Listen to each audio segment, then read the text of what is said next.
president as a human being. He's a human being and he's the head of state. Ayina naye ebintu bambi bimuyitirako nga bingi. And he has also to come out to mitigate different crises, like a crisis is there. Mitigating, maybe there are no resources. He has to leverage different resources here and there. Teachers, they really need help. There is need for government to rethink the place of a teacher in the hierarchy of public service. Oba mukugamba nti mulimo kyo gwandibadde ogwenkizo. We need to redefine that. So ngo tunulira ensi, that different countries that have the best education systems in the world, zetugezaako to embrace, emulate. Omusomesa ali ku nkizo ajja number 1 or 2. We have the teacher, we have law enforcement, n'abalala ne bakola ki? The doctors ne baddako. Kiri kiki nakugambye mbu omuntu tasinga Katonda ya mutonda. Bano bonna bayise mu mikono gyaki? Gya musomesa. The teacher, we need to redefine the place of a teacher. A teacher is not only a teacher, is also a parent. And charity begins where? At home. Home is home, wawobera, home, another home is the school. So that's why government needs to redefine the status, the place of a teacher. But which defining echo, kitegeeza tewakyaliwo science, tewakyaliwo arts, tewakyaliwo humanity, tewakyaliwo fena tuli baki basomesa. Era nga tuli basomesa bankizo, you can call it essential workers. Not even essential, we are beyond essential workers. So we need to be up there, redefined. And we're defining a scale of pay. We're defining a status of who is in this scale. Katomusomesa n'omuteeka waggulu, because they deserve to be there. Kitegeeza n'ensasula bambi egenda kudda waggulu. Bwentyo bwekitunuulira. Olumu President azza akyogera nti n'abasomesa bano bandibadde bantu bakkakkamu ate era nga bali patriotic. Olowooza akaseera kano abamu abakogera kuba Philbert yadde chairman wa UNATU yabadde raising the issue yabadde ayogereko olunaku lw'eggulo. Ensonga y'abasomesa, are they demanding too much or they're on the right cause? No, they are not demanding for too much. Certainly, teachers are very, very much underpaid. But of course, given the circumstances, like also government needs to rethink their position. Government needs to position them in a place where, honestly, they don't look at the teaching profession omulimu gwe bakola as a by the way nakola ntya. Tutegereganye nakola ntya naye nga bakikola because to be a teacher is a calling. I don't know anything I would do ngonzijeko kuba omusomesa nganze. Therefore, it is something bobanga it is your call or your calling. There are times when you think you can even teach for free. Naye ate government cannot take that for granted. When these teachers need to be rewarded. Of course, maybe they are frustrated, they are hungry. They have spent almost 2 years. Maybe they are hungry. They need help, and they earn less. So we need to support them. Overwhelmingly as Ugandans, where we have to make sacrifices. Not only the Minister of we can't even blame the Minister of Education or government. Even other agencies should think that every employee, buli mukozi gw'oleeta mu company yo ayise mu mikono gya musomesa. Kitegeeza, when we are budgeting, sometimes when the Minister of Education is requesting for more money to pump in the sector, especially to reward teachers, do not be resistant. Sacrifice something to go to the teachers. The teachers need help. Or government needs to come up with other creative ways where teachers don't have to depend on a salary alone. So there are two things. I've given you a solution of redefining the place of a teacher, in the hierarchy or in the cadre or in the space of public service. Netumanya nti omukozi wa government oba ne bwaba mu private sector omusomesa ali ku level bwet bw'ogissa waggulu kubanga they deserve to be up there n'ensasula bambi ekola ki ekyuka. Ekyokubiri, other sectors, other organizations, like when it comes to budgeting, members of parliament, bambi mubere batsa, provide a bigger budget. It may not be sufficient, but one that would be helpful to the improvement of give a teacher quality of life. Members of parliament, reward these people. A teacher should never cry. Omusomesa talina kukaaba. Omusomesa oyo gwolekera abaana bo buli lunaku. Ne bakomawo ewaka gwe nobabuza mwasibe mwasomye bulungi nobawo ebyo ne badde kwebaka enkya nobamuddiza. These people are second parents beyond you and I, the first parent. Now, ekyokusatu nga malizo okubiriza parliament to give a bigger vote to the teaching fraternity. The Nandi Saviera government to creatively come up with different creative ideas. Let me give you a very simple idea. Right now, if government came up and created a bigger platform, these people create content, very good content. Ne content oyo bambi wagwera kulubawo mu kibiina ali mu bitabo byabwe. If this platform omanyi nga Amazon, you have this content, you put it there, and anyone who wants to access this content can be a teacher, where can be a student, where in the country, out of the country, agula content yono from this platform. Kitegeeza bambi omusomesa waliwo ejjamba eriva mu kantu akalala. Naba nga tatunulidde musaala gwo kana we gujjira ayina ekintu ekirala kyakoze eki that is bridging that gap. So platform eyo, it is very essential, and it's something actually I'm thinking about seriously. You know, Professor bozofuna statements zino.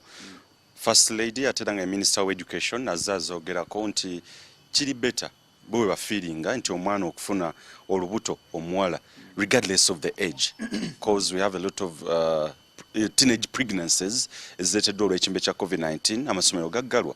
President re-echoed yazzemu nakyo olunaku lw'eggulo ekkololo nti kisingako omwana okubeera n'olubuto n'aluzaala naye okusinga okufa COVID-19.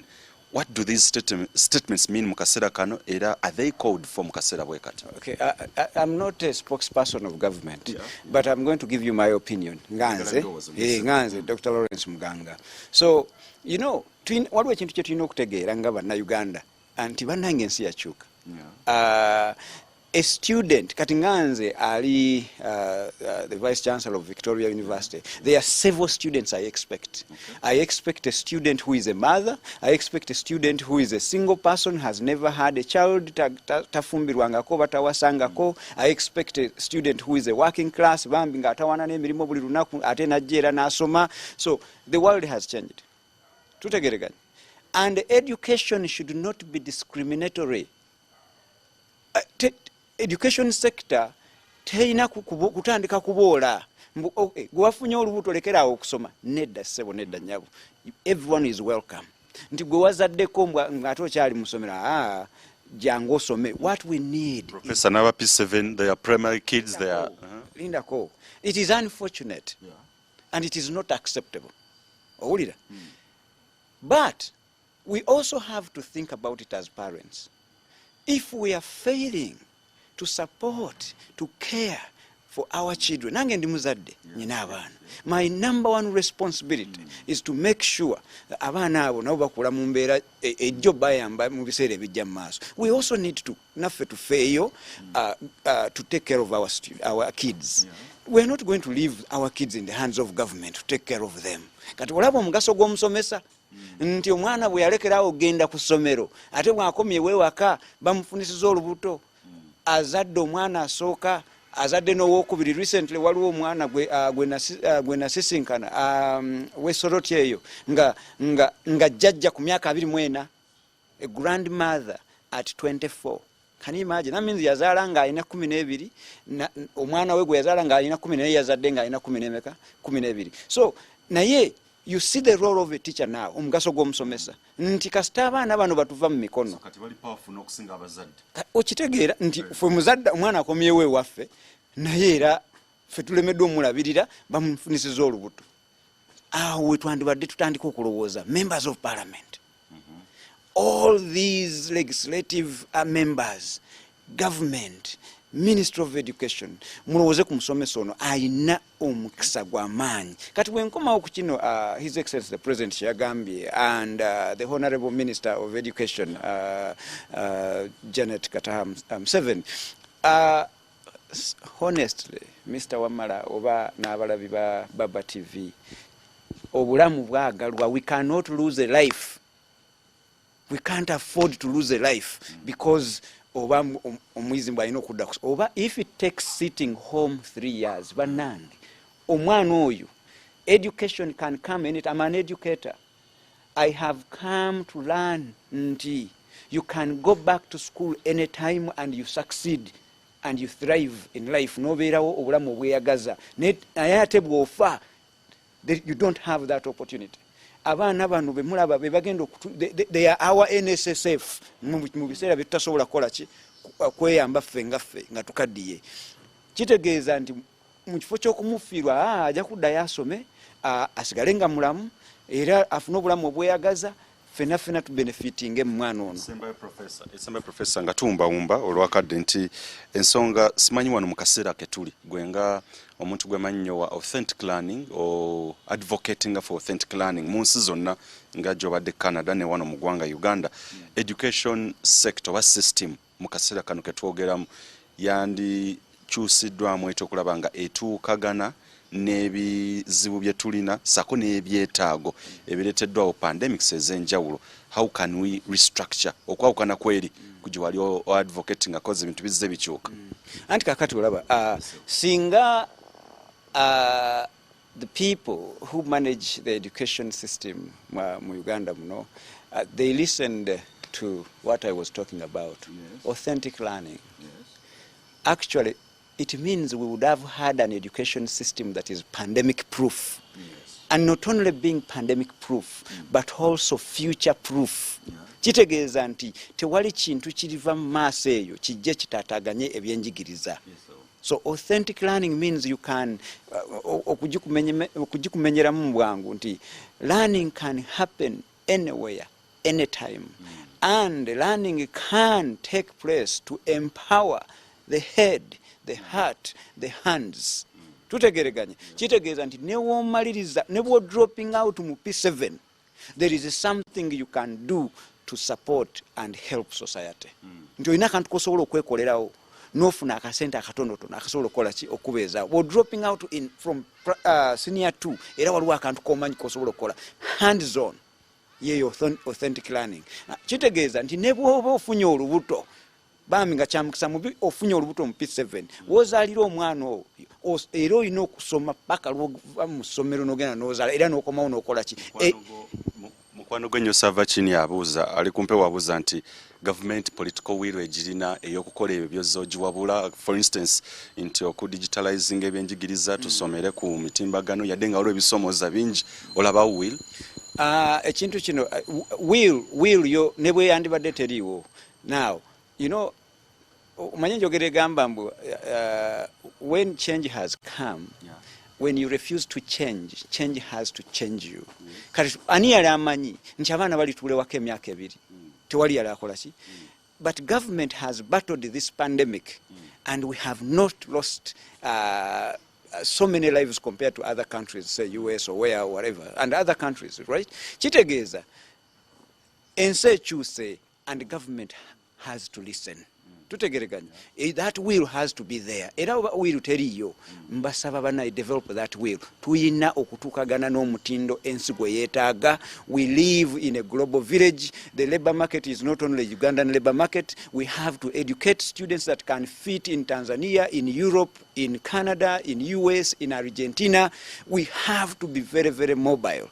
An education that I don't need to come in a 4-cornered room called a classroom. I can be where I have to be and still benefit in education. I can still be pregnant and I still come to class. I can still have a business and sit on my table in office and still access education. I can be anywhere, anytime, and become educated and become the best human capital that can develop this country. Wow, ebirala tujja kubigattako edda. Of course, ye Uganga muka ne mu mukulu wange oba ono kitange Lawrence Muganga ye professor teranga ye vice chancellor wa Victoria University. Ensonga tujja kwongera okugigaziya buterevu nnyo in case he allows okufunayo ka exclusive akatono ku nsonga endala ez'ebyenjigiriza. Nzikiriza nti Sava Chini Mayanja ebuuze bye bimu tusobodde okubyanukula saako ne Aloysius Matovu Junior. Ngenda kuzzayo buterevu mu studios tusobola okukwatagana nate ebirala by'obusubiddwa wano sawa 7 ku amakonde ku 7 ate olweggulo sawa 11 tujja kuleetera baba olweggulo ebigenze maaso mu ggwanga Uganda saako n'ensi yonna n'ebirala byojja okubeera nga oyagala okumanya okweyongerayo ku mboozi zeno ne ku amakonde ku 3 gaba mawulire musoga sawa 3 ate 10 mpeera batukuumire kanzeeyo buterevu ewasava njane muganda wange Aloysius Matovu Junior. Zesu tuyanzanyo tweyanzege Professor Muganga ewe batuvayo tukoma wano mu studio tugenda kwegatta ku mukwano gwaffe Mandela case tete master batetenkanye mu ngeri y'ebyewunyo nakuzi natambula n'ensawo 2 naye yalina ensawo ensikire ey'obujjajja n'endala naye nga tuli wa professor wali kati nnyo nti okusoma tekugwa kituufu nnyo omuntu ne bw'oba nga omaze okuzaala oddayo n'osoma so tugumiikirize obulamu kyekisinga tubeere balamu. Simanyi obanga gwe olinawo okukoga nti professor otakkanyiza nakino professor akkanya ne president naffe tukanya ne president naye tumugamba tugulewo tebagenda kufa bajja baba nafa ne bwe tunagaana okuggulawo ab'okufa baakufa lulinga lutalo nti bw'ogenda mu lutalo oba shuwa waliwo abajja okufa naye ate tosobola kuggwamu maanyi nti olutalo tuluveeko so luno lutalo lwa bulamu luno lutalo we luli tugulewo siggulewo masomero gokka tugulewo ekonome ya Uganda yonna tulumbe amabaala gaggulewo abantu banywe omwenge gwabwe amasomero gaggulewo mu bujjuvu amasinzizo gaggulewo gaddeyo gakole Mukama Katonda n'ayamba ebbaala nze mbadde nsagidde kale ganga mukane Baba TV eyo wachabazinga babusoga mbadde Sava Chini Mayanja ndikoba nti abana tulira kwegatta ku muganda waffe Mandela case atuletebwa akanyomero suubula ni Baba TV